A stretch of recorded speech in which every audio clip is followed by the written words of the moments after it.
Menparekraf Sandiaga Uno, saudara, bertemu dengan baca pres PDI Perjuangan Ganjar Pranowo di Jeddah, Arab Saudi. Kepada pejabat Saudi, Sandi perkenalkan Ganjar sebagai Presiden Indonesia selanjutnya. Sandiaga dan Ganjar, saudara, bertemu di ruang tunggu King Abdul Aziz, Jeddah, Arab Saudi saat akan pulang ke Indonesia setelah menunaikan ibadah haji. Sandiaga yang juga bacawa pres dari P3 ini menghampiri Ganjar dan mengenalkan Ganjar ke pejabat Kementerian Arab Saudi sebagai Presiden Indonesia selanjutnya.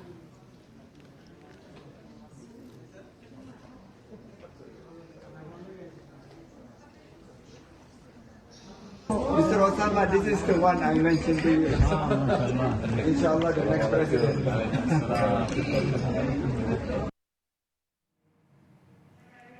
Sementara Ketua DPR RI Puan Maharani bertemu dengan putra mahkota yang juga Perdana Menteri Arab Saudi Muhammad bin Salman di Istana Mina saat melakukan ibadah haji.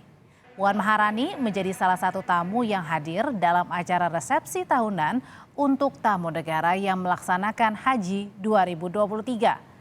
Acara resepsi tahunan yang dilakukan di Istana Kerajaan di Mina pada hari Kamis 29 Juni 2023. Resepsi dilaksanakan untuk menghormati para tamu dari negara sahabat yang melaksanakan haji tahun ini seperti kepala negara, pejabat, dan tamu undangan Raja Salman.